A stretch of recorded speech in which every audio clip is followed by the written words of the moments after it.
प्यारे बच्चों नमस्कार। मैथ यूनिवर्स के इस वीडियो लेक्चर में आपका स्वागत है। आज कक्षा 10 के बारे में कुछ महत्वपूर्ण प्रश्नों को आगे की ओर बढ़ाएंगे। एक सवाल है, न्यूक्लियर एल्गोरिदम का प्रयोग करके 426 और 576 का मासा ज्ञात कीजिए। तो क्वेश्चन है हमारे लिए कि 426 तथा 576 का मासा। इसे ज्ञात करने के लिए कुछ बातों का पता होना ज़्यादा ज़रूरी है। जैसे मैंने यहाँ पर कोई संख्या लिखी 9। यदि इस संख्या में मुझे 4 का भाग लगाना हो तो कैसे करेंगे? 2 बार जाएगा और ये जाएगा 8 बार 1। अब मेरा क्वेश्चन आपसे ये है कि यदि मुझे इस 9 को दोबारा प्राप्त करना हो तो क्या करना पड़ेगा? इसका इससे मल्टीप्लाई करना पड़ेगा और इसको जोड़ना पड़ेगा। यानी कि यदि मुझे 9 प्राप्त करना है तो इसमें 4 गुणा 2 प्लस 1 करना पड़ेगा। ठीक, इस तरीके से हम इस 9 को प्राप्त कर सकते हैं। ऐसे ही हम अगर 26 लिखें यहाँ पर और यहाँ पर हम 5 6 4 से भाग लगाएं तो 6 बार जाएगा और ये 2 बचेगा। अब यदि मुझे 26 प्राप्त करना हो तो मुझे कैसे करना है? मुझे इसका इससे मल्टीप्लाई कर दीजिए, 4 गुणा 6 प्लस 2 और ये हमें प्राप्त हो जाएगा। तो इसी कंसेप्ट का हम यूज करके एल्गोरिदम का प्रयोग करेंगे और इसका मासा ज्ञात करेंगे। तो ठीक, इसके लिए देखो आपको क्या करना है, ऐसे करके एक खांचा बनाना है और इसमें बड़ी वाली संख्या अंदर लिखनी है और छोटी वाली संख्या बाहर लिखनी है। अब इसमें हमें इसका भाग लगाना है और भाग लगाने के साथ साथ इसको साथ साथ लिखते भी रहेंगे।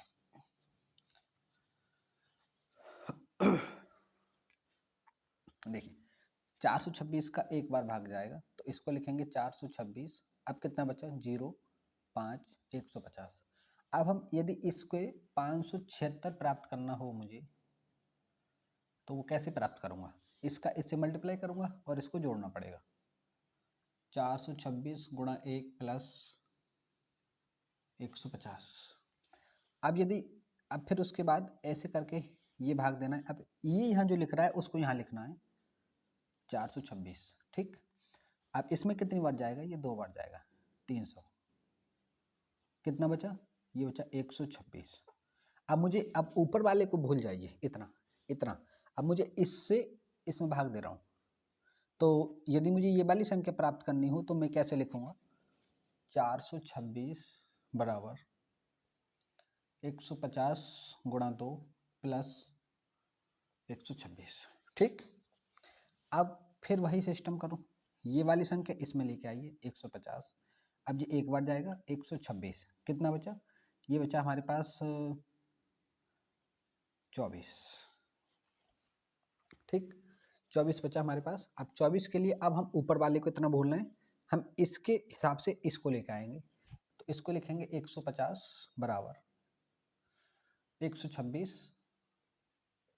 गुणा 1 प्लस 24। अब फिर हमें वही सिस्टम करना है, इधर लिखना है, ये वाले को यहाँ लिखना है 126। ये जाएगा 4 बार, 5 बार जाएगा। 5 चौक 20 का 2, 20 का 0 और 5 दूनी 10 और 2 12, 26। अब हमें इसके हिसाब से इसको लिखना है। तो 126 को हम ऐसे लिख सकते हैं 126 बराबर 24 गुणा 5 प्लस 6। अब 6 में हमें भाग करना है 24 का, तो 6 चौक 24। कितना बचा? 0। अब जब शेषफल 0 बच जाए उस समय हम जिस संख्या से भाग दे रहे हैं वही इसका मासा होगा। तो हम देखो इसको कैसे लिखेंगे, इसको लिखेंगे 24 बराबर 6 गुणा 4 प्लस 0। तब मासा बराबर 6, मासा बराबर 6। इस तरीके से हम इसका मासा ज्ञात कर लेते हैं। आइए देखते हैं दूसरा क्वेश्चन।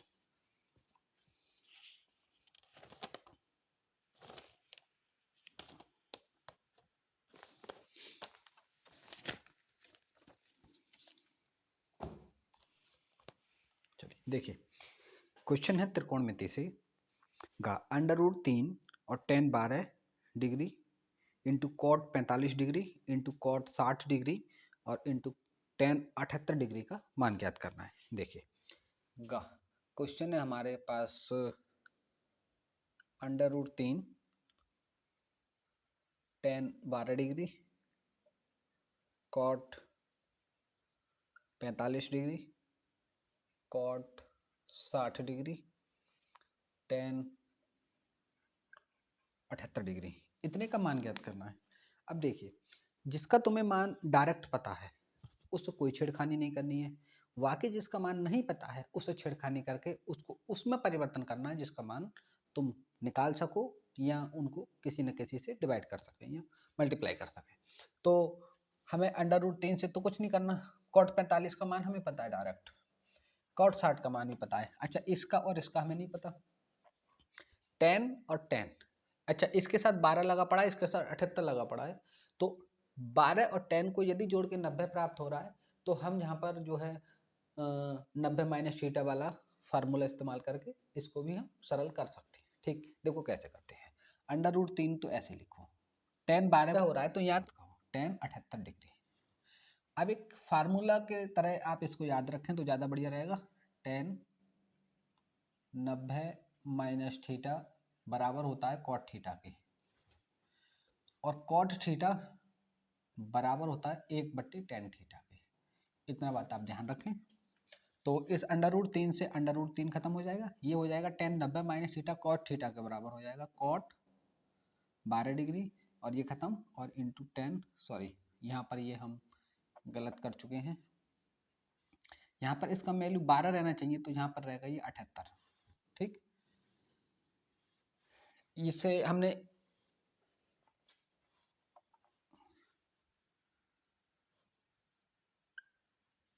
ठीक, अब यहाँ पर मैंने ये रख दिया 10 78, 90 में से 78 जाएगा तो 12 बचेगा, ये ठीक लिखा पड़ा है। अब और 10 90 माइनस थीटा, थीटा का वैल्यू 78 कर रहा है तो थीटा की जगह 78 लिख दूंगा और 10 78।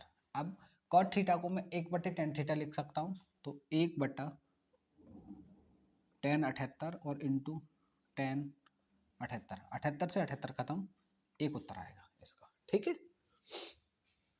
क्वेश्चन है हमारे पास के किस मान के लिए युगमपद समीकरण 3x प्लस वाई बराबर 1 तथा 2k minus 1 into x plus के माइनस 1 इंटू वाई बराबर 2k प्लस 1 का कोई हल नहीं है। ठीक, कोई हल नहीं है। तो इस सवाल को आगे बढ़ाते हैं। ठीक है, हमारे पास दो समीकरण दे रखे हैं। पहली समीकरण हमारे पास 3x प्लस वाई बराबर 1, और अगली जो समीकरण है हमारे पास 2k माइनस 1 और इंटू एक्स प्लस के माइनस 1 इंटू वाई बराबर 2k प्लस 1। ठीक, अब सबसे पहले आपको ये पता होना चाहिए कि क्या कंडीशन है जब कोई हल नहीं होगा, क्या कंडीशन है जब अनंत हल होंगे, क्या कंडीशन है जब यूनिक सॉल्यूशन होगा, मतलब केवल एक हल होगा। तो आप जरा ध्यान रखें, यदि a1 बट्टा a2 बराबर ना हो b1 बट्टा b2 के, केवल एक हल, केवल एक हल, और यदि ऐसा हो जाए a1 बट्टा a2 बराबर हो b1 बट्टा b2 बराबर नहीं हो c1 बट्टा c2 के, तो कोई हल नहीं, कोई हल नहीं। अच्छा, यदि ऐसा हो जाए a1 बट्टा a2 बराबर हो b1 बट्टा b2 बराबर हो c1 बट्टा c2, तो इस कंडीशन में अनंत हल हो जाएंगे। ठीक, यदि a1 बट्टे a2 बराबर ना हो b1 बट्टे b2 के, तो केवल एक हल मिलेगा, a1 बट्टे a2 बराबर हो b1 बट्टे b2 बराबर नहीं हो c1 बट्टे c2, तो कोई हल नहीं मिलेगा। a1 बट्टा a2 बराबर हो b1 बट्टा b2 बराबर हो c1 बट्टा c2, तो अनंत हल मिलेंगे। ठीक, अब ये a1 a2 और b1 b2 और c1 c2 है क्या, जरा इस बात को समझें। तो इस वाले को हम चेंज करके इस तरीके से लिख रहे हैं। ठीक, मैं यहाँ लिखता हूँ, इसको मानक समीकरण में लिखो। मानक समीकरण क्या होती है, ax plus by plus c बराबर 0। ठीक, इस तरीके से ये इसकी मानक समीकरण है, ये है मानक समीकरण, मानक समीकरण। हमको ये जो समीकरण है युग्मपद समीकरण, इसको मानक समीकरण में लाना है। मानक समीकरण का मतलब है एक और जीरो कर दो और बाकी सब चर और अचर जो भी है सब एक तरफ कर लो। तो इसको इधर करेंगे तो यहाँ लिखेंगे 3x + y - 1 = 0। इसकी तुलना करो a1x + b1y + c1 = 0 से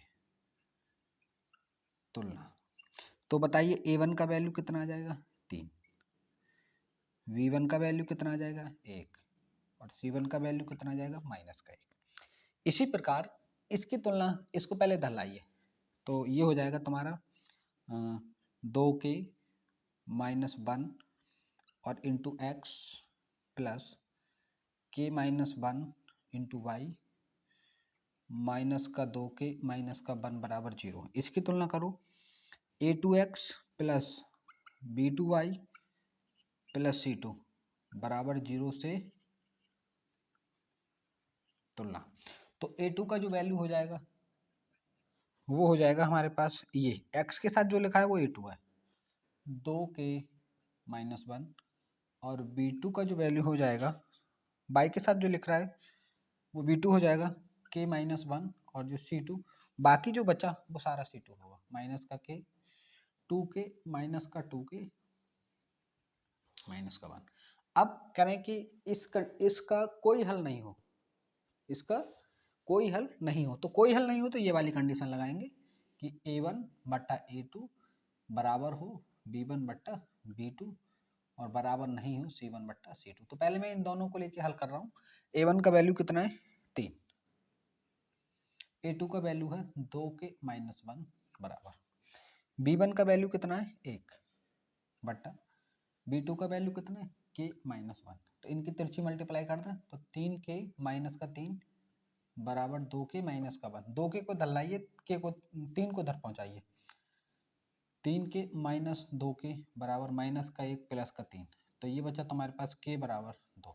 k का वैल्यू यदि 2 रख दें तो इस कंडीशन में इसका जो है कोई हल नहीं होगा। अच्छा, k का वैल्यू 2, ये वाला वैल्यू बराबर नहीं आना चाहिए, k1 मतलब b1 बट्टे b2 और c1 बट्टे c2 का वैल्यू नहीं होना चाहिए बराबर। तो इसको भी जरा वेरीफाई कर लेते हैं, यानी कि b1 बट्टा b2। तो b1 का वैल्यू कितना है, b1 का वैल्यू है हमारे पास 1, तो यहाँ लिखेंगे 1 और b2 का वैल्यू है हमारे पास k - 1। तो k का वैल्यू रखें जरा यहाँ पर, तो b1 बट्टा b2 आ जाएगा हमारे पास 1 बट्टे 2 माइनस 1 यानी कि 1 बट्टा 1। अब हम निकालेंगे c1 बट्टा c2 का वैल्यू, तो c1 का वैल्यू हमारे पास माइनस का 1 और बट्टा c2 का वैल्यू हमारे पास माइनस का 2 k माइनस का 1। तो k का वैल्यू हमारे पास 2, तो माइनस का 1 बट्टे माइनस का 2 और इंटू 2 माइनस का 1।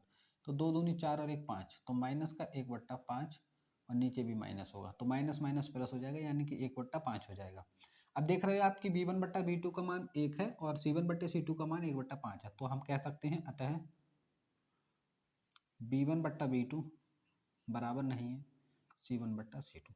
इस तरीके से यदि k का मान यदि 2 रखा जाए समीकरण में तो ये जो दोनों युग्मपद समीकरण है इसका कोई भी हल नहीं होगा। इस तरीके से हम इस सवाल को कंप्लीट कर लेते हैं।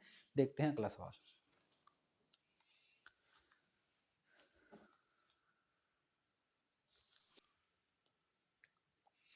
बहुपद, एक बहुपद है x की पावर 4 माइनस 3x की घात, सॉरी, एक बहुपद है x की power 4 minus 3 under root 2 x की पावर 3 प्लस 3x की घात 2 plus 3 under root 2 x minus 4 के सभी शून्यक प्राप्त कीजिए जबकि इसके दो शून्यक अंडर रूट 2 तथा 2 अंडर रूट 2 हैं। ठीक, सवाल में नोट करता हूँ इधर, फिर इसको सॉल्व करते हैं। क्वेश्चन है हमारे पास x की power 4 minus 3 under root 2 x की पावर 3 और प्लस 3 x की घात 2 और plus 3 under root 2 x minus 4।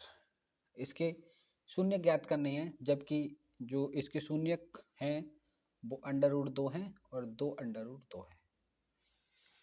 देखिए हमारे लिए क्वेश्चन में ये जो दे रखा है उसमें एक चतुर्थघात समीकरण दे रखी है। क्वेश्चन में हमारे लिए एक चतुर्थघात समीकरण दे रखी है और यहाँ से हमारे लिए x का वैल्यू ज्ञात करना है। तो जितनी बहुपद की अधिकतम घात होती है उसका उतना ही शून्यक होता है, यानी कि जैसे इस समीकरण का अधिकतम घात 4 है तो यहाँ पर x की 4 मान ऐसे संभव हैं जो इसको शून्य कर सकते हैं बस, और कोई भी मान इसका ऐसा संभव नहीं है जो इसको शून्य कर दे। उसमें से अंडर रूट 2 और 2 अंडर रूट 2 इसने ऑलरेडी दे रखे हैं, तो हमारे लिए केवल 2 मान और निकालने हैं। ठीक, तो उसको निकालने का क्या प्रोसेस है, देखिए पहले इन दोनों जो मूल हैं इससे एक हम द्विघात समीकरण बनाएंगे, उस द्विघात समीकरण से इस चतुर्थघात समीकरण में भाग करेंगे और जो जो भागफल आएगा उसका गुणनखंड करके x का पुनः 2 वैल्यू हम प्राप्त कर लेंगे। ये हमारा इसका प्रोसेस है करने का। मैं पुनः बता रहा हूँ, ये हमारे पास ये 2 मूल हैं, इन दोनों की सहायता से हम एक द्विघात समीकरण बनाएंगे और वो जो द्विघात समीकरण आ जाएगी उससे इस चतुर्थघात समीकरण में भाग लगाएंगे, इसका जो भागफल आएगा वो एक द्विघात समीकरण होगी, वहां से इसको हल करके वहां से x का 2 मान हम वहां से प्राप्त करेंगे। तो देखिए कैसे करते हैं, है ना? अंडर रूट 2 तथा 2 अंडर रूट 2 से प्राप्त द्विघात समीकरण। यदि तुम्हारे पास 2 मूल हैं, अब मैं इसको अल्फा मान ले रहा हूं और मैं इसको बीटा मान ले रहा हूं, इसको अल्फा मान ले रहा हूं, इसको बीटा मान ले रहा हूं, तो समीकरण जो होती है वो होती है x की घात 2 minus alpha plus beta into x plus alpha into beta बराबर 0। तो ये हो जाएगा x की घात 2 माइनस अल्फा प्लस बीटा यानी कि दोनों का योग under root 2 plus 2 under root 2 और into x plus under root 2 और इंटू 2 अंडर रूट 2 बराबर 0। तो ये हो जाएगा आपके पास x की घात 2 माइनस ये हो जाएगा 2 अंडर रूट 2 यहाँ पर है, एक यहाँ पर है, तो जाएगा 3 अंडर रूट 2 एक्स और ये हो जाएगा 2 दूनी 2, ये बन जाएगा 2 दूनी 4। देखिए अंडर रूट 2 की अंडर रूट 2 से गुणा होगी 2 बन जाएगा और इस 2 की गुणा 2 से होगी 4 बन जाएगा। ये आई हमारे पास एक समीकरण। अब इस समीकरण से इस द्विघात समीकरण से इस चतुर्थघात समीकरण में भाग करेंगे, उसका जो भागफल आएगा वो एक द्विघात समीकरण होगा और उसको हल करके हम x के 2 मान और प्राप्त करेंगे। तो ठीक है, हम देखते हैं, देखो कैसे करेंगे इसका। हमें यहाँ पर एक भाग करनी है, भाग में यहाँ पर लिखेंगे x की घात 2 माइनस 3 अंडर रूट एक्स और प्लस 4 और इससे यहाँ लिखेंगे x की घात 4 माइनस 3 अंडर रूट 2 एक्स की घात 3 प्लस 3 एक्स की घात 2 और plus 3 under root 2 x minus 4। अब देखिए भाग करने का क्या प्रोसेस है, जरा इसको भी समझिए। इस वाली संख्या में तुम जितने चाहे उतने से गुणा करो चाहे भाग करो, पर मुझे इतना मिलना चाहिए। तो मेरा क्वेश्चन यही है आपसे कि इसमें मैं कितने से गुणा करूं कि ये मिल जाए। विद चिन्ह भी सेम होना चाहिए, आंकिक वैल्यू वो भी सेम होना चाहिए, जो चर है वो भी सेम होना चाहिए, अचर है वो भी सेम होना चाहिए। तो मैं यहाँ पर यदि x की घात 2 से गुणा कर दूं तो x की पावर 4 बन जाएगा। तो करेंगे तो ये हो जाएगा x की पावर 4, इसका गुणा इसमें करेंगे तो ये हो जाएगा माइनस का 3 अंडर रूट 2 एक्स की घात 2 यहाँ पर है, x यहाँ पर है 3 और इसका गुणा इसमें करेंगे तो हो जाएगा प्लस का 4x की घात 2। ऐसा करने के बाद यहाँ लिखेंगे घटाने पर, घटाने पर इसको लिखने के बाद ई चिन्ह बदल देंगे, जो प्लस का है उसको माइनस कर देंगे और जो माइनस का है उसको प्लस कर देंगे। तो ये प्लस का था माइनस कर दिया, ये माइनस का था ये प्लस कर दिया और ये प्लस का था ये माइनस कर दिया। ठीक, अब उसके बाद आपको क्या करना है, जो घट रहा है उसे घटाइए, ये तो कट गया, ये माइनस का ये प्लस का ये भी कट गया, ये माइनस का ये सॉरी ये प्लस का ये माइनस का, तो ये बचा माइनस का x की घात 2 और जो बाकी बचा वो सब यहीं लिख दो, प्लस का 3 अंडर रूट 2x माइनस का 4। अब मेरा क्वेश्चन फिर आपसे यही है कि इसमें मैं कितने की गुणा करूं कि ये बन जाए चिन्ह सहित। तो वहाँ प्लस x की घात 2 है और यहाँ पर माइनस x की घात 2 है, तो यदि मैं यहाँ पर -1 से इस पूरे में गुणा इस पे गुणा करूंगा तो माइनस का x की घात 2 बन जाएगा। तो मैं यही करूंगा, तो यहाँ पर हो जाएगा माइनस का x की घात 2, इसके गुणा इधर करेंगे तो ये हो जाएगा प्लस का 3√2x और इसकी गुणा इधर करेंगे तो हो जाएगा -4 और यहाँ लिखेंगे घटाने पर। तो ये चिन्ह बदल दो, ये प्लस का हो जाएगा, ये माइनस का और ये प्लस का। तो इससे ये खत्म, इससे ये खत्म, इससे ये खत्म, शून्य। अब देखो इसमें जो भाग दिया मैंने, तो जो भागफल आया x की घात 2 - 1, तो इस ये भी एक द्विघात समीकरण है, तो x के 2 मान हमें वहां से प्राप्त होंगे। तो लिखेंगे x की घात 2 - 1 बराबर 0 करने पर, है नहीं। तो इस दो वर्गों के बीच में माइनस का चिन्ह बनाते हैं, बराबर 0। तो एक बार जोड़ दो, एक बार घटा दो, तो x + 1 x - 1 बराबर 0। तो इन दोनों का मल्टीप्लाई 0 है, तो एक एक करके इनको 0 करते हैं। x + 1 बराबर 0, तो x बराबर -1, ठीक। x - 1 बराबर 0, तो x बराबर 1। ये चार घात समीकरण थी। दो जो मूल थे इसके, ये दो शून्यक जो थे √2 और 2 √2, ये पहले इन्होंने दे रखे थे। और जो बाद को जो मूल निकल के आए हैं, x का वैल्यू -1 और +1 ये निकल कर आया है। तो उम्मीद है ये आपको सवाल समझ में आया होगा। ये परीक्षा की दृष्टि से बड़ा महत्वपूर्ण सवाल है, इसको जरा तैयार कर लेना। यहाँ न्यूमेरिकल वैल्यू बदल सकती है, बाकी प्रोसेस इसका यही है, ठीक। अगला सवाल देखते हैं।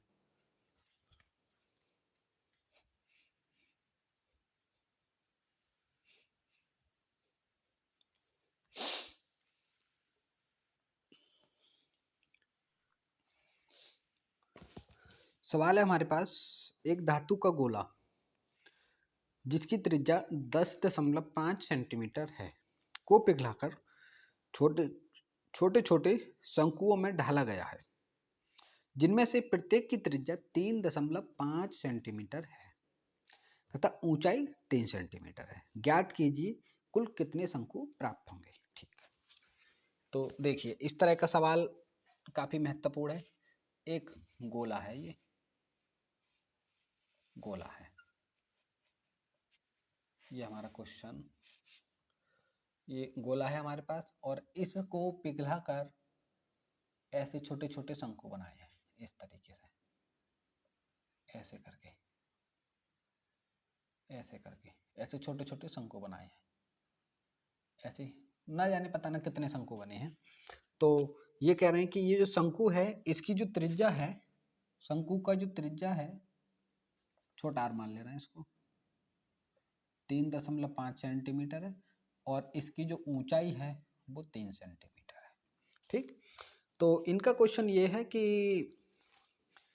इस गोले को पिघलाकर जब ये बनाए गए हैं तो कितने सारे शंकु बन सकते हैं, ठीक। तो एक गोला है, इसकी त्रिज्या है, मैं इसको कैपिटल R मान रहा हूँ, इसका है 10.5 सेंटीमीटर, ठीक। ये एक गोला है, इसको पिघलाकर ऐसे छोटे छोटे छोटे छोटे बहुत सारे शंकु बनाए गए हैं और जो शंकु की त्रिज्या है वो 3.5 सेंटीमीटर है और जो शंकु की ऊंचाई है वो 3 सेंटीमीटर है। अब आपके लिए क्या निकालना है कि इसमें कितने ऐसे शंकु बन सकते हैं। तो इस तरह का सवाल करने का एक कंसेप्ट है कि आपको इस पूरे गोले का आयतन और जो शंकु टोटल बन रहे हैं उनका आयतन बराबर करना है, ठीक। तो मैंने मान लिया कि इसमें n गोले मतलब n शंकु बन रहे हैं, लिखना, माना शंकु की संख्या बराबर n, ठीक। अब लिखेंगे गोले का आयतन इन शंकुओं के आयतन के बराबर होगा, यानी कि n शंकु के आयतन के बराबर। लिखेंगे गोले का आयतन बराबर n गुणा शंकु का आयतन। गोले का आयतन होता है 4/3 पाई r³। इसकी रेडियस को मैंने बड़ा R माना है, अच्छा, बराबर n। ये शंकु का आयतन 1/3 पाई r²h। इसकी रेडियस को छोटा r माना है और इसकी ऊंचाई को h माना है, ठीक है। तो अब देखिए आप इसको क्या करना है, अब यहाँ से हमें n का वैल्यू निकालना है, ठीक है। तो इस 3 से तो 3 खत्म हो जाएगा, इस पाई से पाई खत्म हो जाएगा, तो जो n का वैल्यू आएगा हमारे पास वो आएगा, ये वाली चीज इसके बट्टे में आ जाएगी, यानी कि 4r³ 3 बट्टा r²h, ठीक है। ठीक है बिल्कुल। तो आर और इस एच का दोनों का वैल्यू यहाँ रखेंगे, तो एन बराबर 4 गुणा आर का वैल्यू है 10.5, 10.5 की घात 3 बटा छोटा आर है हमारे पास 3.5 की घात 2 और इंटू इसका वैल्यू 3। ठीक है, तो देखिए क्या होने वाला है, 4 गुणा इसको हम लिख सकते हैं 10.5 गुणा 10.5 गुणा 10.5 बटे इसके पावर 2 है, तो हम इसको लिख सकते हैं 3.5 गुणा 3.5 और ये आ गया 3। ठीक, अब देखो 35, देखो एक दशमलव से दशमलव खत्म, 35 कम 35, 35 दिया 105। अब इस 3 से एक 3 खत्म। ठीक, अच्छा इस दशमलव से ये दशमलव खत्म, 35 कम 35, 35 दिया 105। अब हमारे पास बचा 4 दिया 12 गुणा 10.5, 12 पंजा 60 का 0 हासिल 1, 12 जीरो का 0 और 6 और 12 एकम 12, तो ये दशमलव 1 के बाद है तो इतना, यानी कि n का वैल्यू 126, यानी कि कुल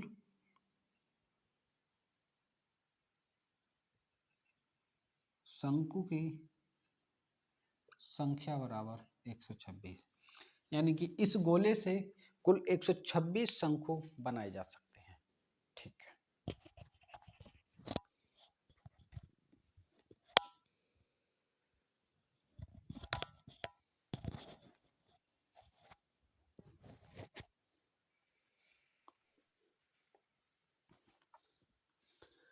एक सवाल है त्रिकोणमिति से, 1 minus sine theta upon 1 plus sine theta बराबर sec theta minus tan theta की घात 2, ये आपको सिद्ध करना है। ठीक है, तो क्वेश्चन है हमारे पास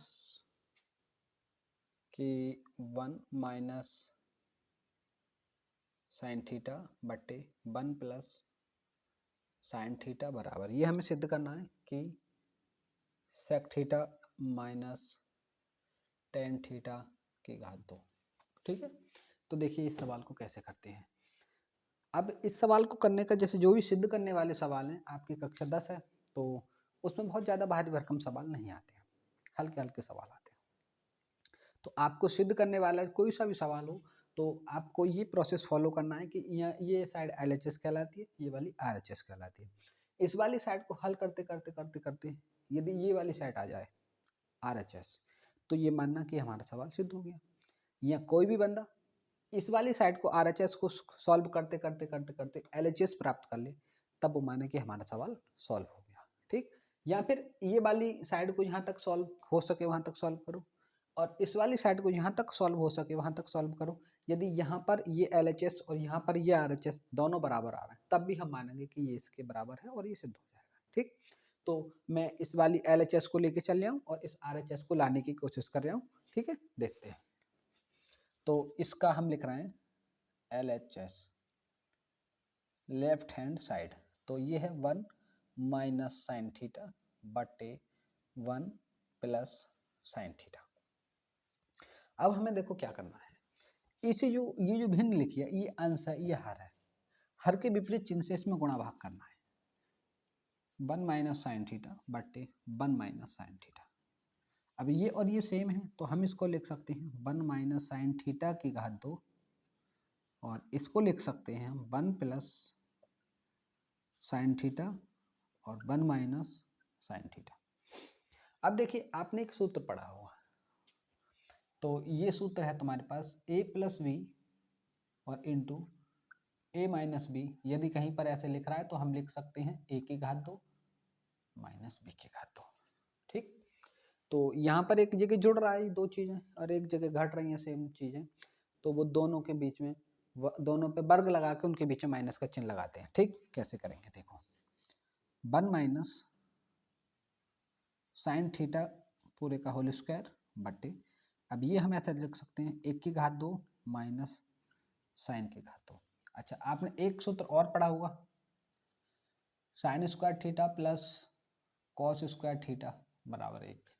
यदि मुझे यहाँ से इसको इधर पहुंचा दूं और तो ये बन जाएगा कॉस स्क्वायर थीटा बराबर 1 माइनस साइन स्क्वायर थीटा। ठीक, तो 1 minus sine square theta cos square theta के बराबर, तो मैं ये लिखता हूँ 1 माइनस साइन थीटा का होल स्क्वायर और बट्टा कॉस स्क्वायर थीटा। ठीक है, तो इसको सॉल्व करते हैं, मैं यहाँ करता हूँ 1 माइनस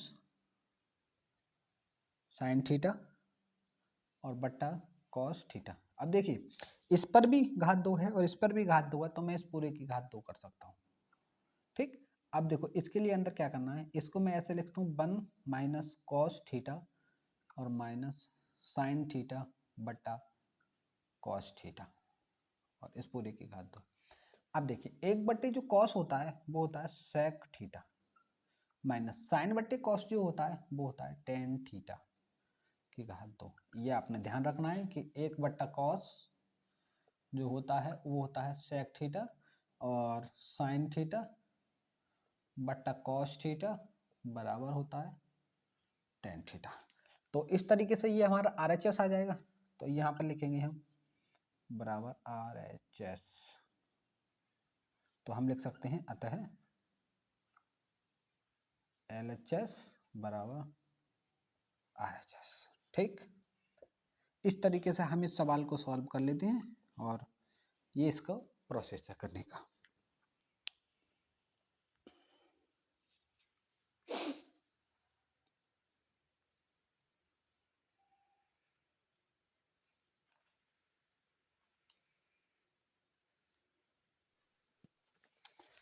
क्वेश्चन है हमारा कि P के किन मानों के लिए निम्न समीकरण के युग्म का एक अद्वितीय हल होगा। ठीक है, तो हमें ये क्वेश्चन करना है। तो आपने जो है ऐसा क्वेश्चन हम पहले भी करा चुके हैं। 4x क्वेश्चन है हमारा, 4x plus P Y plus 8 बराबर 0 और 2x plus 2y 2x plus के 2y प्लस के 2 बराबर 0। तो यहाँ पर हमें p का मान ज्ञात करना है ताकि इसका जो है एक केवल एक हल हो। p बराबर क्या होना चाहिए ताकि केवल एक हल हो। तो सबसे पहले हमें इस समीकरण को पकड़ना है। ये मानक रूप में पहले से ही लिखा पड़ा है, अब इसकी तुलना कर दो। a1x plus b1y plus c1 बराबर 0 से तुलना करने पर, तो a1 के साथ x के साथ कौन लिख रहा है 4, तो a1 का वैल्यू हो जाएगा 4। y के साथ कौन लिख रहा है p, तो v1 का वैल्यू हो जाएगा p और c1 का वैल्यू क्या हो जाएगा 8। और दूसरी समीकरण का भी तुलना करना है, 2x प्लस 2y बराबर 2 बराबर 0, सॉरी प्लस का 2 बराबर 0। अब इसकी तुलना करनी है, a2x plus b2y plus c2 बराबर 0 से तुलना करने पर, तो a2 का जो वैल्यू आ जाएगा वो आएगा हमारे लिए 2 और b2 का जो वैल्यू आ जाएगा वो हमारे लिए वो आ जाएगा 2 और c2 का वैल्यू आ जाएगा हमारे पास 2। अब केवल एक हल के लिए कंडीशन, केवल एक हल के लिए, केवल एक हल के लिए कंडीशन जो है वो है a1 बट्टा a2 बराबर नहीं होना चाहिए b1 बट्टा b2। इस तरीके से, यानी कि a1 बट्टा a2 का मान b1 बट्टा b2 के बराबर नहीं होना चाहिए। तो इनका सबका वैल्यू रखो, तो a1 का वैल्यू क्या आएगा 4 बट्टा a2 का वैल्यू क्या आएगा 2। ये बराबर नहीं होना चाहिए। b1 क्या है, b1 है हमारे पास p और b2 क्या है हमारे पास, ये है 2। तो 2 से तो 2 खत्म, यानी कि p का वैल्यू 4 नहीं होना चाहिए। p का वैल्यू 4 नहीं होना चाहिए। यदि p का वैल्यू 4 हो जाएगा तो इसका एक हल नहीं होगा। फिर चाहे कंडीशन कुछ भी हो, अनंत हल हो या कोई हल नहीं हो, उसमें जाएगा। लेकिन p का वैल्यू यदि 4 होगा तो उसका एक हल नहीं होगा। और p का वैल्यू 4 नहीं हो, बाकी कुछ भी हो, कुछ भी x y z, तो इसका केवल और केवल एक हल होगा, ठीक है।